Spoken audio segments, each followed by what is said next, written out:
Hello and greetings. This is the Canadian Culture here with their new segment, the Poke Podcast. I am Dan, here with my co-host Joe. Yo, today we're discussing how Charizard turning out the way he did throughout the Indigo League segment of the show was Ash's fault, and that the seeds were planted from the very beginning that Ash took in Charmander. Now, I know a lot of you are going to go, hate, dislike, clicking. Now, before that, just remember to share and subscribe if you haven't already for more great videos, as we're trying to reach 1,000. And, well, once we do, we'll release the first chapter of a dark fantasy novel that we're working on. Now, as to Charmander, what I mean is Charmander from the beginning, after, I'm going to say Cross rather than Damien or whatever his name is, because, well, Cross was more fleshed out. But Cross abandoned Charmander, which left the little Spitfire with quite the trauma. Now, he has abandonment issues, bigger than Pikachu's. And the last thing he was told was, you're so weak, and so long as you remain weak, I'll never want you back. And this taught Charmander that if you're weak, you'll be abandoned. Now, that's quite the burden. That's going to leave Charmander pretty insecure. With that said, Ash started to turn to Charmander. And what you have to understand more and more as the series progressed. Now, what you have to understand is that Pokemon are animals. They're animals. I'm not saying that to demean them. I'm just saying that's the reality. So they're going to have a bit of a pack mentality. Now, Pikachu's the alpha initially. No, he is. And when Pikachu's not around, here's the thing. As we see in the one Pokemon Daycare Adventure mini-movie before Mewtwo Strikes Back, Bulbasaur likes to throw his weight around when Pikachu's not around. Mm-hmm. And the thing there is, this is already creating a bit of a atmosphere where Charmander is kind of ranking close to the bottom in the pecking order. So that's going to scare him a little, emotionally, on some level. He's always going to have that anxiety in the back of his mind. Now, you have to bear in mind that at the time, Ash, for Pokemon, had Pikachu, Bulbasaur, Squirtle, Butterfree, Pidgeotto, Charmander, and that was his team. Now, this is a pretty good team. Mm-hmm. I'm not going to fault Ash for his selection of his team. Like, he did a good job choosing his team. I mean, what were his options? Muck, Krabby? Yeah, he chose the best Pokemon he had. Now, Butterfree is everybody's kid brother. Now, Butterfree ranks near the bottom of the pecking order. But Butterfree doesn't mind. So, okay. Mm-hmm. Now, that said, Butterfree is Ash's second favorite. Because, well, it was the first Pokemon he caught. And I don't think any of the Pokemon had a problem with that. Yeah. That said, there have been scenes and episodes and moments where Bulbasaur threw his weight around even with Butterfree, implying, I'm boss ahead of you. Which Bulbasaur did have a very commanding presence. The problem is this battle for alpha status. Pidgeotto had a samurai-like personality where my sword is my soul and my sword is sworn to my trainer. And you pointed out at one point between us that Pidgeotto probably didn't regard Pikachu as the alpha, but Ash. And this probably created a bit of conflict between Pidgeotto and Pikachu to an extent, as seen such as when Misty said, hey Pikachu, you're on my side, right? And winks at him. And Pikachu said, yeah, I'm not fighting her at the gym. And Pidgeotto pretty much came out and said, well, guess what? I'm going to fight for Ash. So, now even Butterfree seemed to hesitate to fight Misty. Pidgeotto did not.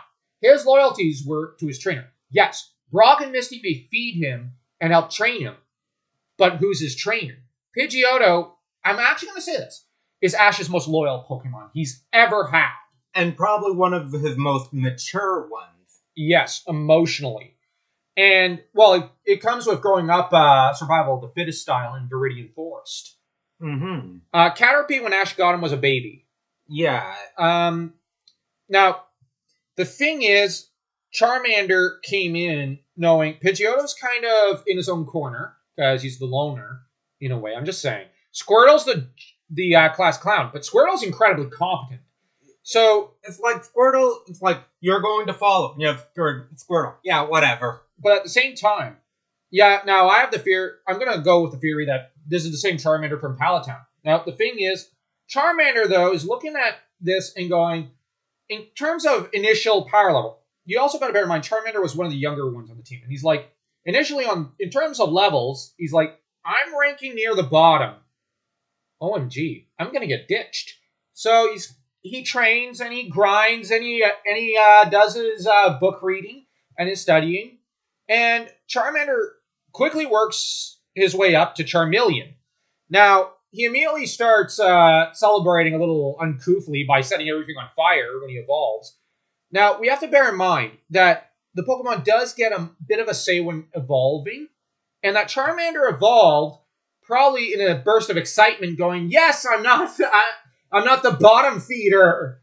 Like, where he's like, yes, I'm Charmeleon. And here's the thing. The alpha on Ash's team at the time, it seemed that what the Pokemon believed amongst themselves, except for Pidgeotto, was that if you are the alpha, you don't have to be in the Pokeball. You can come out. Now, the problem here is that the first thing Ash did was go into your Pokeball. And then he would not release Charmeleon for about a week, except to feed him. Charmeleon probably thought, wait, hold on. What's going on? I'm the alpha now. Like, I'm the strongest Pokemon you've got. Like, no, don't I get better treatment? But here's the thing. Ash had evolved Charmeleon, then demoted him back to the lowest rung in the pack. But here's the thing. Charmeleon's the strongest. If we compared it to Husky Dogs pulling the your little sled, Charmeleon has worked his way up to becoming the leader, but you've demoted him to the lowest rank when he's an alpha male dog. Like our pet dog Jet's a bit of an alpha male. If we were to suddenly I'm just saying, like, if we had another dog and we hit him every time, he got into a squabble with the other dog, or he was playing a little too rough with the neighbor's dog, I'm sure Jet would not appreciate that. No. And he'd have every reason to be angry with us. So, now, thankfully, we spoil him rotten because we love him so much. But maybe that's the source of the problems. But anyways, Charmeleon is, at this point, going, wait, why am I at the bottom? Why am I the bottom feeder? I'm the toughest guy here. And you got to bear in mind his insecurities. So he's probably thinking, so Ash still thinks I'm the weakest. Then Ash takes him out and tells him, you're going to lose to this Paris. Now! And Ash does start yelling at him and somewhat verbally abusing him. And Charmeleon's probably going, so, wait, I've evolved. I'm now the strongest. And now you're going to have me lose against a freaking Paris, the most useless Pokemon to have ever lived? Are you going to use that as an excuse to abandon me or something? So, you have to, that's what I think. Like, Charmeleon was kind of looking at this and going, so, it's essentially the Mewtwo thing. Where, what's he looking at? He's looking at his Pokemon trainer and going, he cares nothing for me. And I think that Charmander, who, had Cross as a previous trainer, now he's looking at Ash, who really doesn't like him, and what's his reaction? So, that's it. I went from one abusive ass a-hole to another. This isn't, you know what? No, I'm the head of this pack. I'm going to tell everyone what to do. No, I'm in charge now. I am not losing to this Paris. Now, when he did, I think he did have Ash in them. He did laugh a little. And that probably... Now, Charmander was a sensitive Pokemon. And you've got... He's the figure of ridicule amongst the team. And this would incense his pride even more.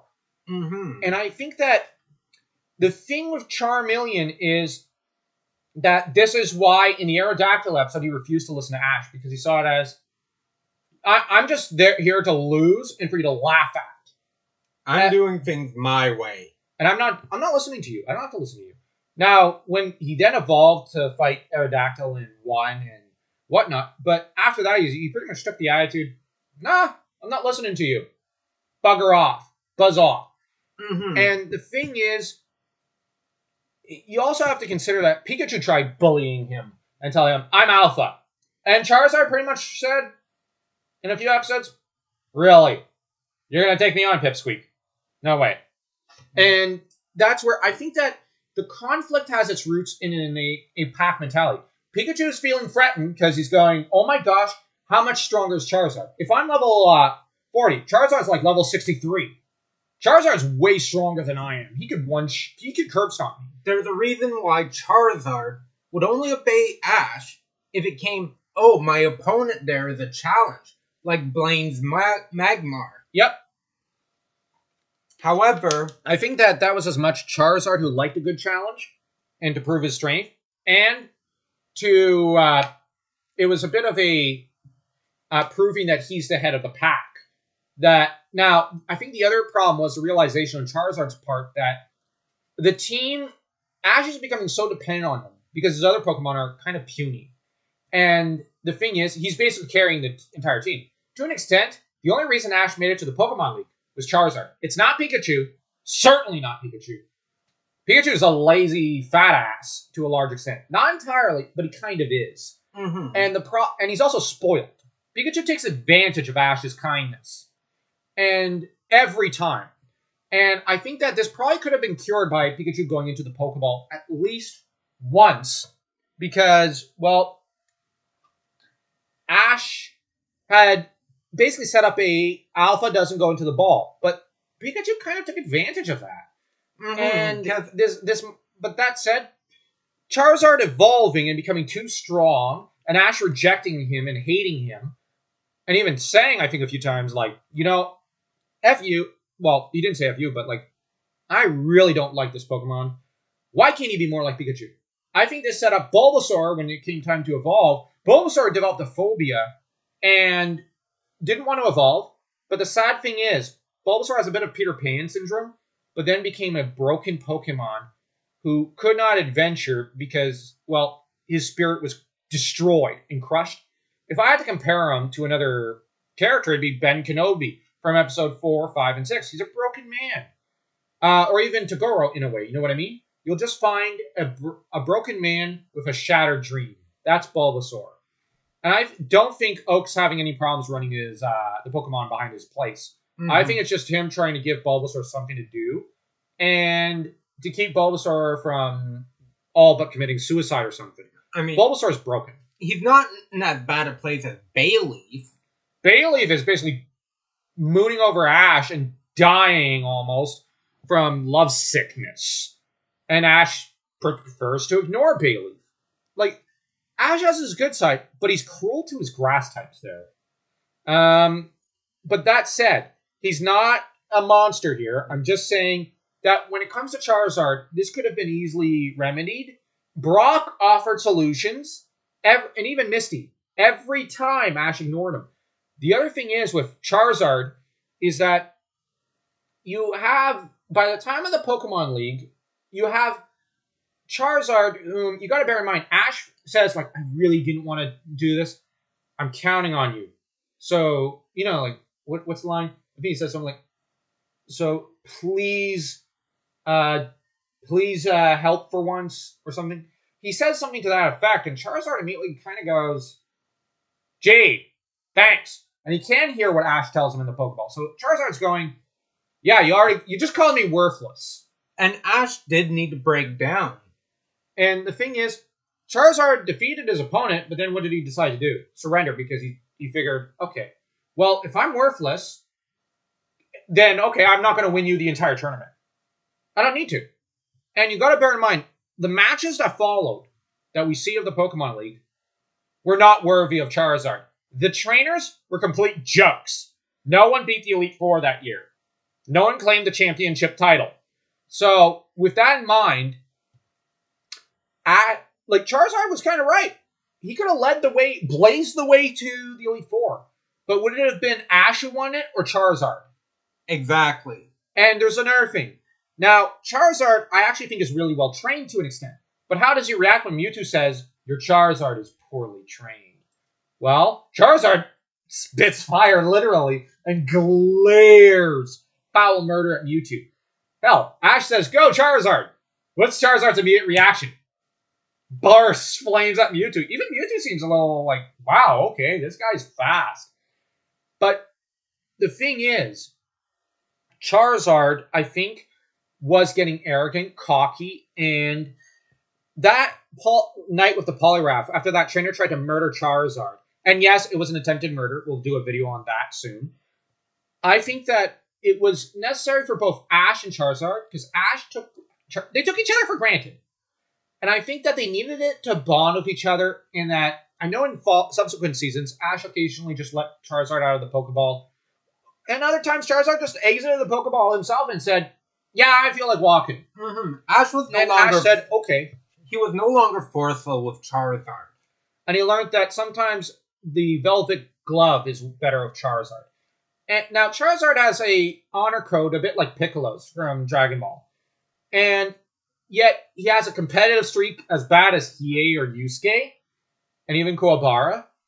But I think that the problem is that Ash was used to Pikachu, basically his spoiled pet, and Charizard was a warrior by nature. Like, there's a reason why Charizard got along better with Pidgeotto. Him and Pidgeotto were chums. And you never see them in conflict or squawking at each other or anything.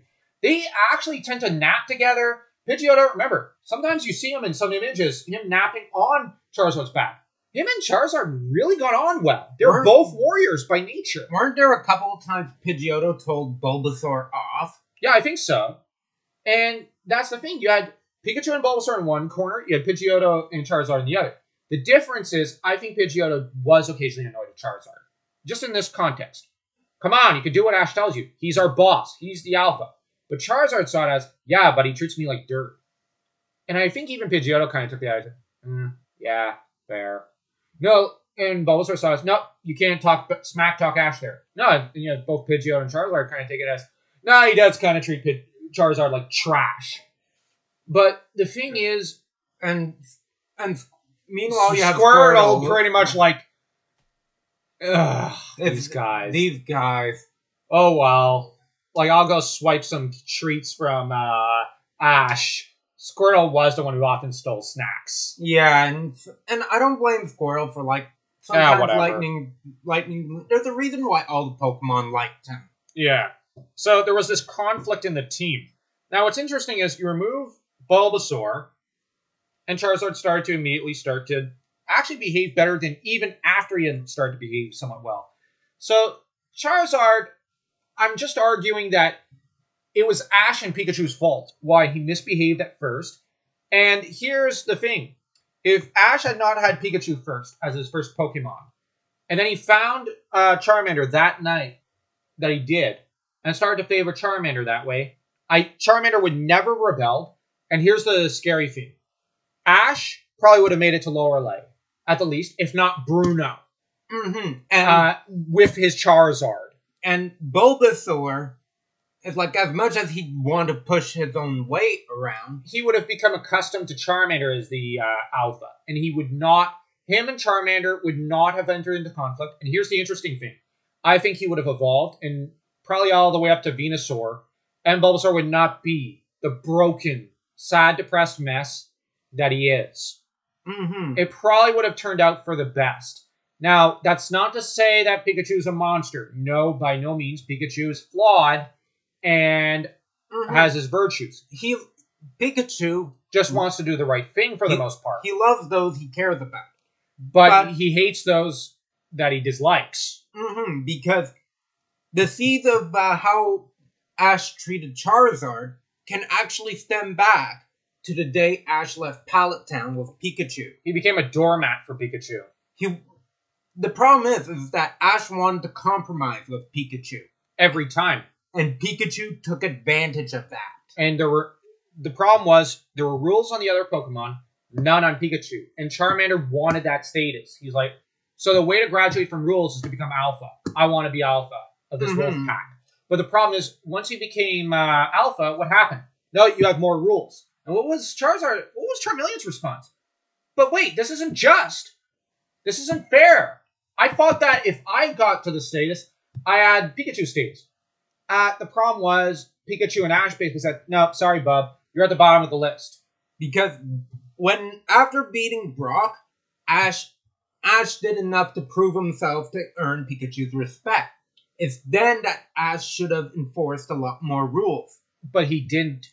And Pikachu grew to be a bit of a glutton in that regard. Pikachu trained Ash to act this way. And here's the thing. Pikachu does not train. Remember the Sandshrew Gym?